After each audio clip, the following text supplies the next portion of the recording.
Labas draugai, šiandieną pakalbėkime apie mūsų stuburą.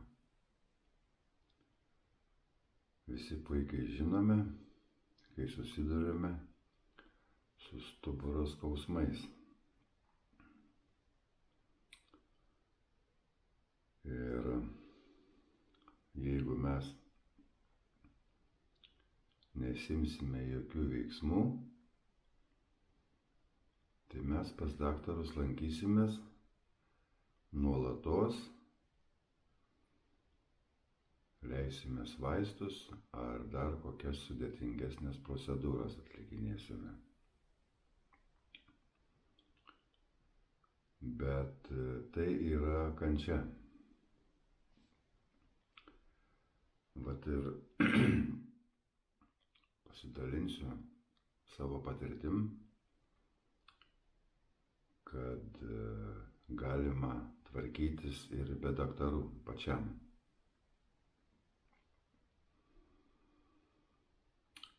Su stuburu prasidėjo problemos pas mane nuo 18 metų. Ir kiek dabar tų metų?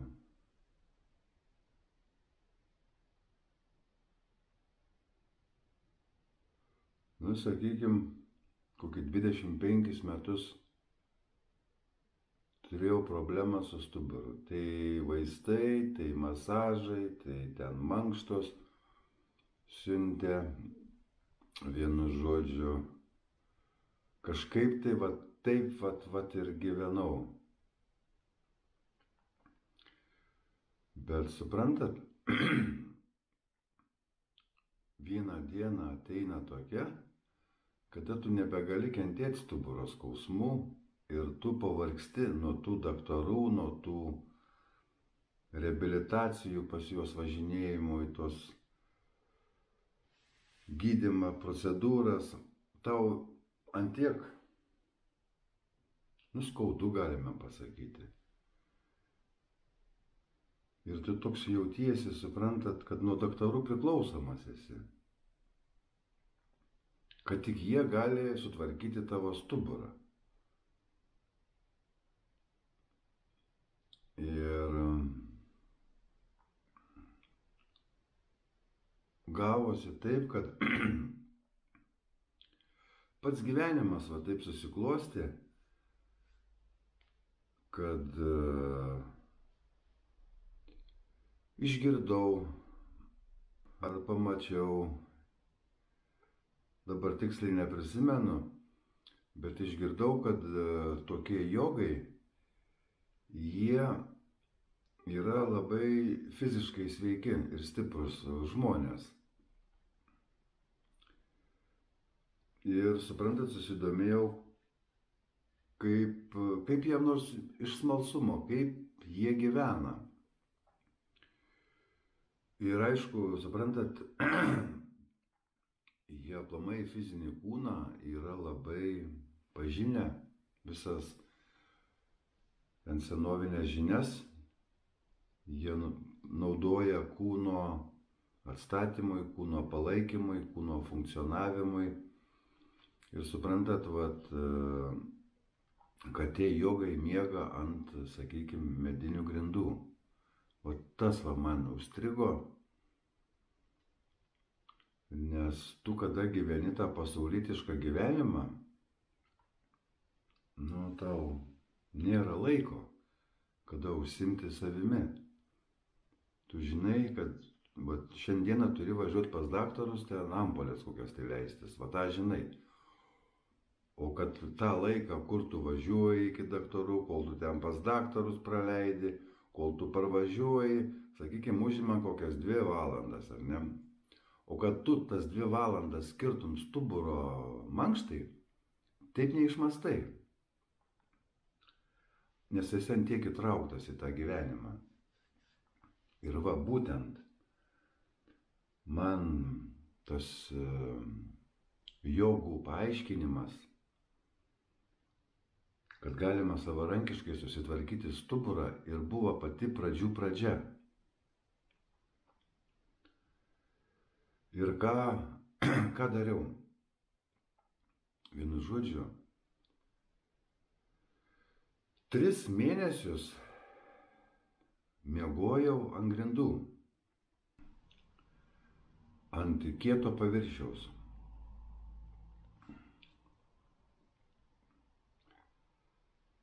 Pasiklodavau paklodę ir tiesiog miegodavau. Nu ką, pirma naktis, jinai turbūt kas 15 minučių prabusdavau iš skausmo. Ir taip truko maždaug kokią savaitę laiko. Rytą atsibundi, dar labiau viskas skauda.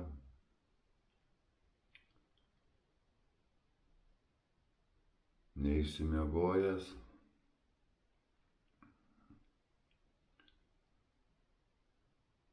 Aišku, jeigu dar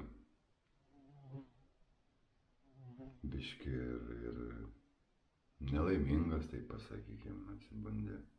Nes tau skauda visus kaulus, taip pasakykim, slankstelius. Nu ir žinokit, pirmą savaitę buvo tokia labai skaudi. Po tų miegojimų ant grindų. O po to jau po truputį pradėjai apsiprasti.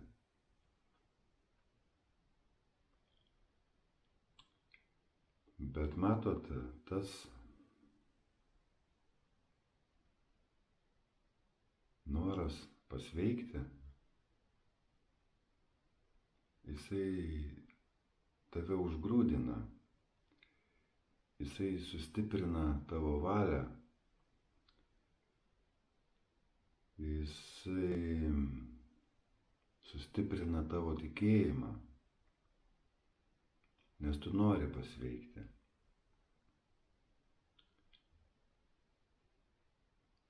Kada jau nebegali kentėt, tada įsijungia tas toks mąstymas. Suprantat, ir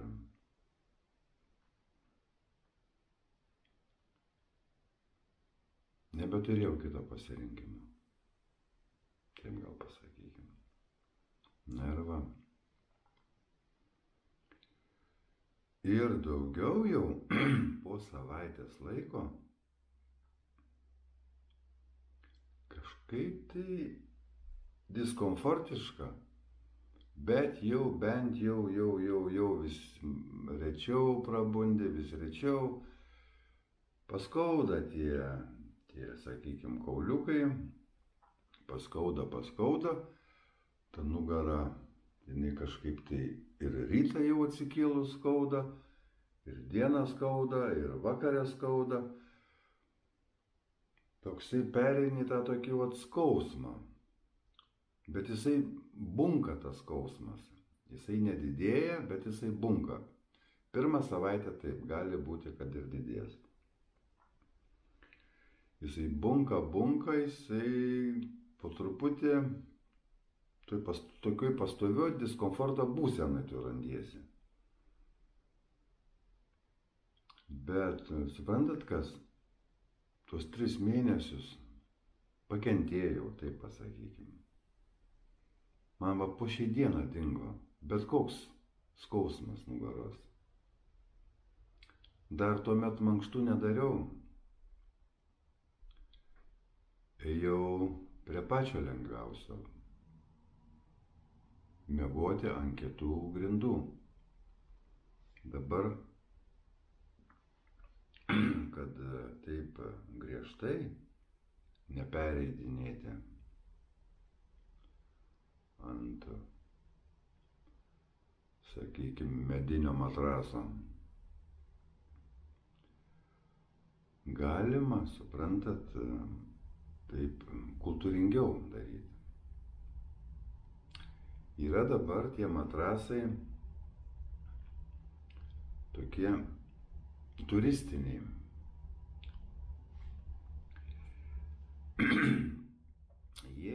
maždaug kažkur tai 1,5 centimetro storio.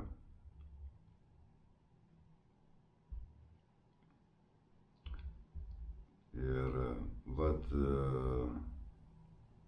perėti ant tokio vat. Jisai čiut paminkštins tave. Aišku, diskomfortas bus, bet pakentėti dėl savo sveikatos, reikia. Jeigu nori susitvarkyti. Tai va. Čia matos, gaunasi tokia askezė. Bet kame čia yra visa esmė? Suprantat, mes perkame minkščiausius matrasus, miegame kaip pūkuose, kaip debesy, gauname tą didžiulį kūno malonumą, ar ne? Kaip ten sakome, išsimiegame. Bet čia yra gražioji medalio pusė. Suprantat? Galutinėme rezultate tu lieki lošas.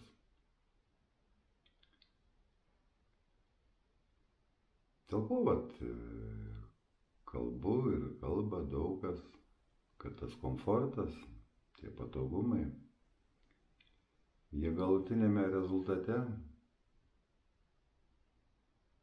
tu suprasi, kad tave jie išnaudoja.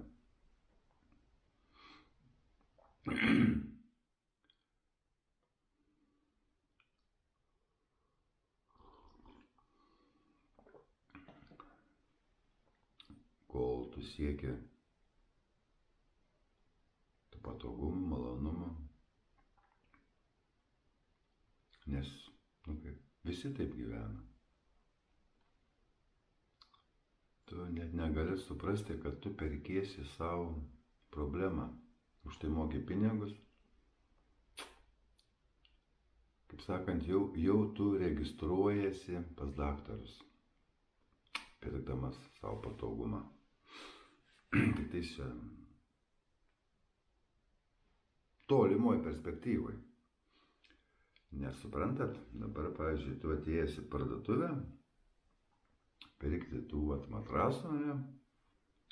Jeigu taip jau sąžiningas pardavėjas, tau sakytų, va, čia matrasas, miegosi, minkštai, įkrisis, tave ten apspaudys iš visų pusių, bet tu gadinsi savo stuburą. Turėsi problemų su stuburu ateityje. Jeigu tai pardavėjas tau sakytų, tai tu ko gero ir nepirksi to nestuburą, to matrasą, ar ne? Jisai kaip tik tau turi įsakyti, kad miegosi kaip dangui.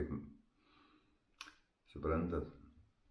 Jeigu bus sąžiningas tas pardavėjas matrasų, jisai nieko neuždirbs. Jam jokios naudos iš to nebus. O kadangi čia, suprantat, mes esam, nori, nenori, egoistai. Tas egoizmas mūsų kaip šešėlis. Jeigu mes su tuo savo egoizmu neužsiimsim, jisai ir vadovaus mums visą gyvenimą. O egoistai nori komforto. Tai va. Ir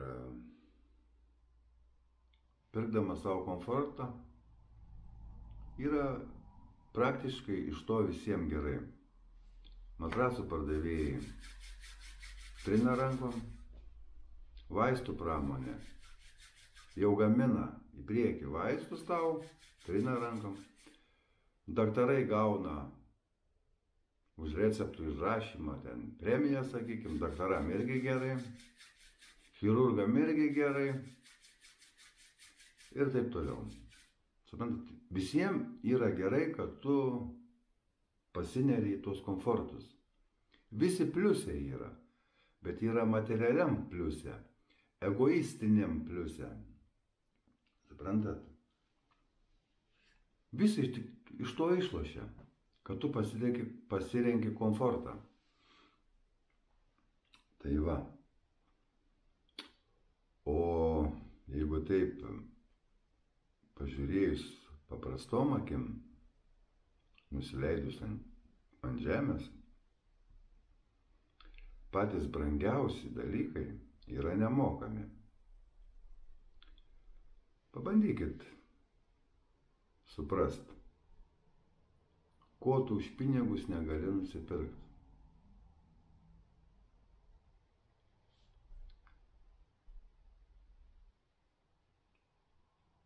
Ar nusipirksi draugus už pinigus? Meilę nusipirksi? Sveikatą? Tėvus? Pabandyk tuos dalykus nusipirkti už pinigus. Ir tu suprasi, kad ne pinigų kiekyje ar piniguose laimė.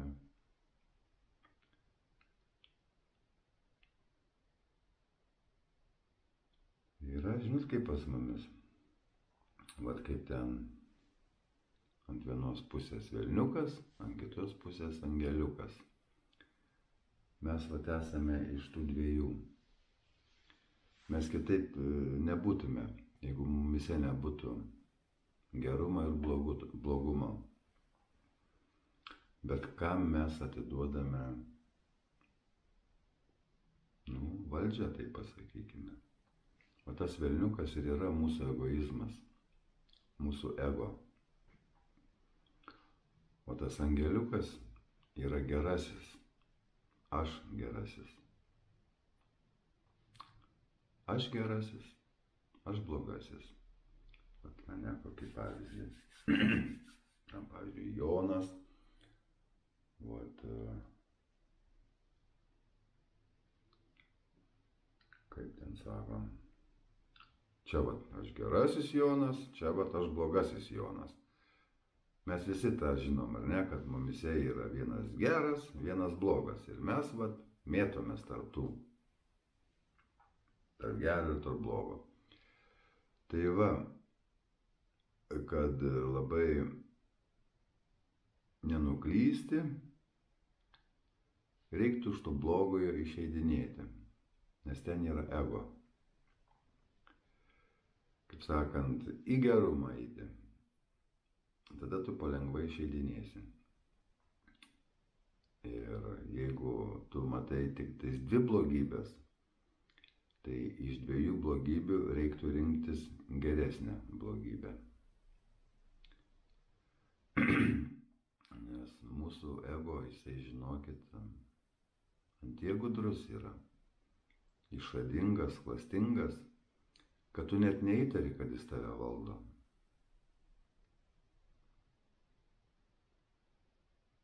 Jo yra, čia antra pusė mūsų ego.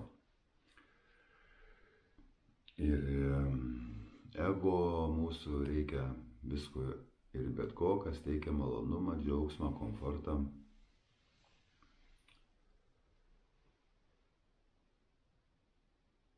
Tai va. O mūsų gerasis aš atsisako to. Jam užtenka paprastų dalykų.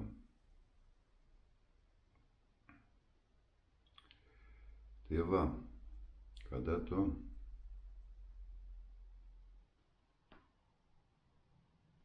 jau pamiegosi, matot, čia dabar su tais mėnesiais galiu pasakyti taip. Vienam gali būti viskas ir greičiau, kitam gali būti viskas ir lėčiau. Pavyzdžiui, man asmeniškai daina, žinokit, Nu kokį dabar paskutinį pavyzdį. Apie įprotį va. Šiaip sako, įprotis formuojasi 3 savaitės, 20 dienų. Naują įprotį norint suformuoti, tiek užtrunka laiko. Man asmeniškai, kiek dabar esu pastebėjęs, tai man 1 mėnesių reikia, kad man susiformuotų įprotis. Man ilgai tai eina. Kitam gali ir greičiau, kitam gali būti dar ilgiau. Čia matot kiekvienas individualiai. Tai va, dabar truputį dar palieskime apie stuburą. Po 3 mėnesių visiškai dingo stuburo skausmai. Net pamiršau, kad stuburas skauda. Ir vat po šiai dieną. Ir suprantat, viskas tavo, tas diskomfortas, kas iš pradžių atrodė nemalonu, jisai tau suveikia kaip vaistas.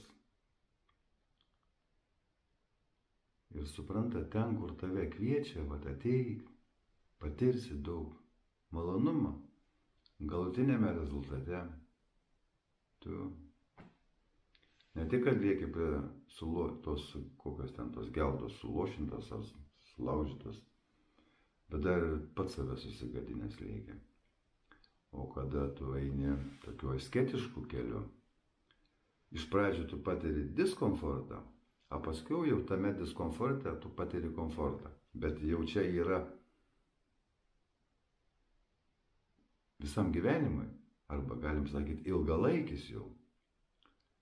Kol tu vėl neatsigulsi minkštus tos patalus. Kai tik atsigulsi, tau pabiški vėl viskas sugrįš atgal. Tai va, suprantat, galbūt dėl to, kad bent jau žinotum. Kad žinotum, kas su tavimi vyksta ir žinotum, ką reiktų daryti. Nes kada tu nežinai, kas su tavimi vyksta, nežinai, ką reikia daryti, tu tada ir aplamai klaidingai supranti, klaidingą sprendimą priimi, klaidingų veiksmų ėmiesi ir galutinėme rezultate turi klaidingą rezultatą. Kai nežinai, visa esmė yra žiniose. Ir jas pritaikys ant savęs. Jas tikrini ant savęs. Viską ir bet ką tikrini ant savęs. Tau vienas sakys, taip, tikrai padeda, kitas pasakys, čia visiška nesąmonė. Kol tu pats nepatikrinsi ant savęs, tol nesužinosi. Suprantat, kažkuria tai prasme mes neturėtume pamiršti, kad mirsime. Jeigu tu pagalvosi apie mirtį, tai tu susimastysi apie gyvenimą. Tu atsiminsi, dėl ko gyveni.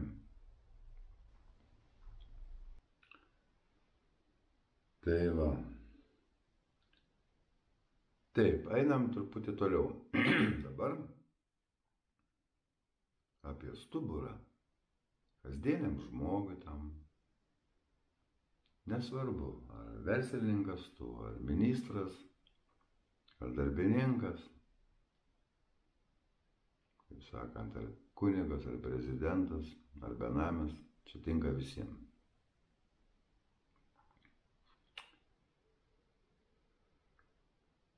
Dabar dar reiktų išbraukti visus atsilošimus. Va tos į kėdę atsisėdai, atsilošiau. Va tos va. Kaip sakant, perėti ant taburečių.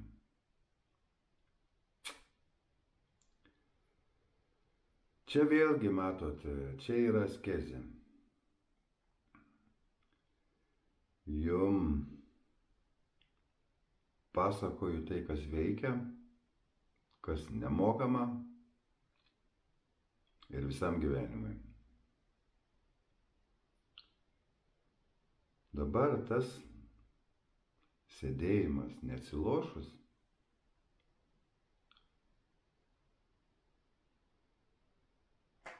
pasakysiu, kas vyksta, kai atsiloši. Tu atsijungi, tu atsipalaiduoji.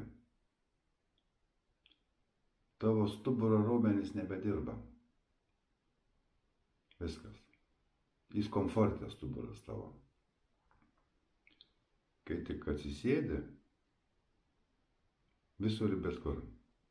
Viskas, tavo stuburas yra palaikomas raumenų, kad jis būtų tiesus. Dabar, aišku, iš pradžių bus skausmai, sėdėti neatsilošus, pavargs nugarą, taip susileisi, žiūrėsi, kad pakibęs ant stuburo esi, kūno svorį padėjęs ant stuburo. Tai turėsi save gaudyti, prisiminti, kad reikia išsitiesinti, reikia neatsilošti, sėdėti tiesiai. Čia yra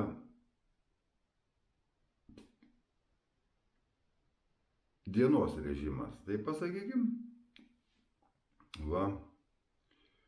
Ir tu jau, pavyzdžiui, sukiesi kažką paimti, tau jau iš karto automatiškai vyksta mankšta. Tu sukiesi tą pasiėmį daiktą, ar darbę, ar namuose, ar kur. Tau jau vyksta mankšta ir pastoviai palaikomi yra raumenų. Stuburas tavo palaikomas yra, dirba tavo stuburas, visas dirba, tavo raumenis dirba. Ir jau tu sėdmenis laikai prispaudęs ir dirbi darbus. Tau automatiškai tu ir darbą dirbi, ir stuburą mankštinį jau gaunasi, kelias veiklas pas tave vyksta vienu metu. Kuo daugiau sėdėjimo įtraukti savo kasdienybę, neatsilošusi. Ir save patempti pastoviai į priekį. O ten dar ir, aišku, galima ir kokią tai, pavyzdžiui, mankštelę, sėdint grinai, kokią tai stuburo mankštelę, krūtinę, pavyzdžiui, iškeliu į priekį, išričiu kaip katinas, atgal. Tiesiog, būnant namuose, žiūrint, televizorių. Ar mezgant ten, pavyzdžiui, gal. Mezgant gal nelabai išeis ten, bet taip tampyt tą nugarą, taigi galima.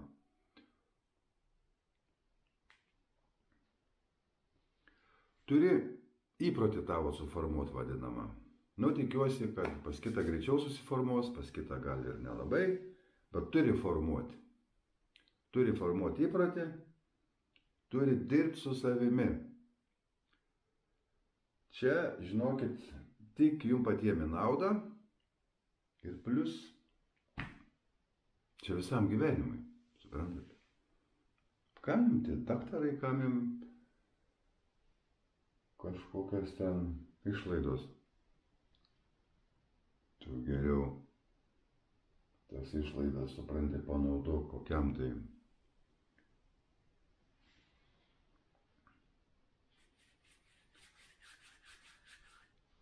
savo sveikatos gerinimo, ten pavyzdžiui, nusipirkti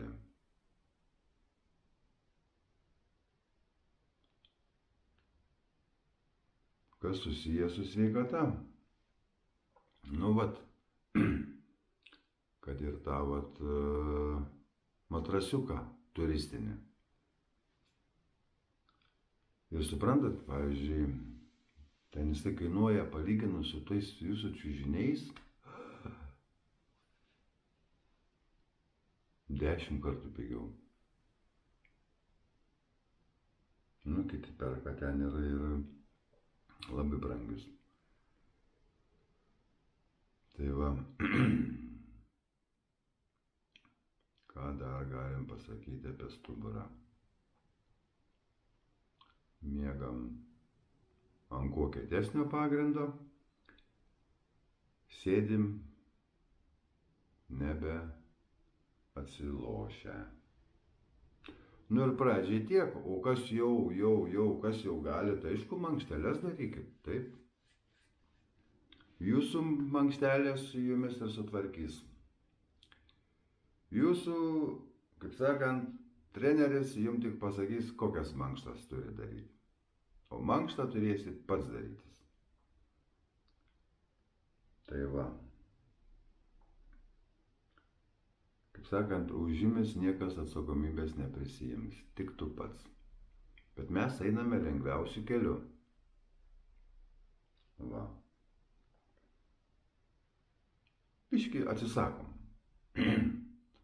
to komforčiuko, įeinam į lengvą diskomforčiuką,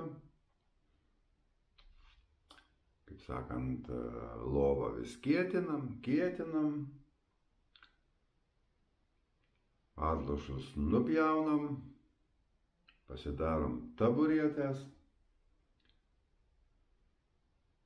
Va. Tu daugiau, suprantat, jausi kiekvieną lankstelę atskirai. Kažkurią dieną tu net atsisėsi, ramiai. Tu net jausi, kaip energija teka stuburo.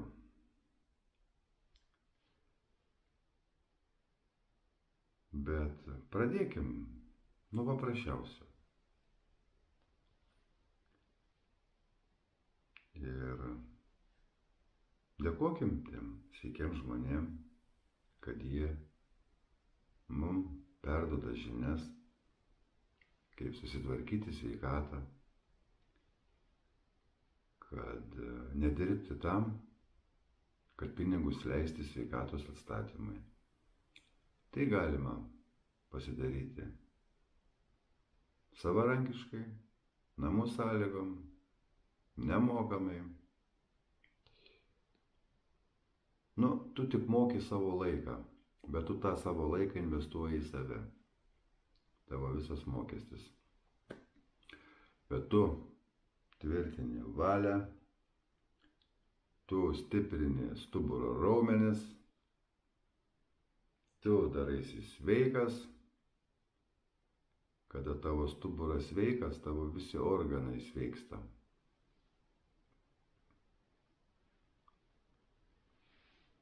Suprantat, tu tik daraisi stipresnis, sveikesnis.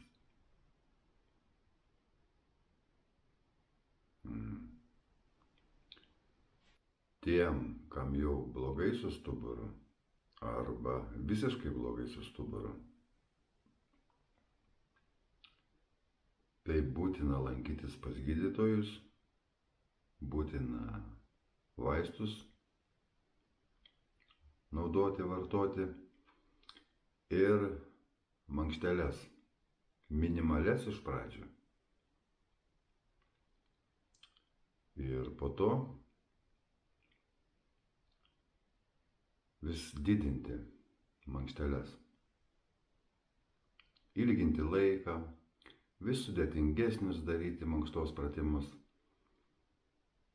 Būtent mankštos jumis išgelbės, o ne vaistai. Ir dabar tu jau nuspręsk, kad stuburu užsiimsi visą gyvenimą. Pasiryžk tam, tu tik pats nuo to išloši. Ir jeigu bus sveikas tavo stuburas, nes stuburas yra žmogaus ašis, kaip ir žemė turi ašį, taip ir mes turime savo ašį. Jeigu mes ją pasirūpinsime, jinai pasirūpins mumis. Čia yra labai svarbu tai žinoti.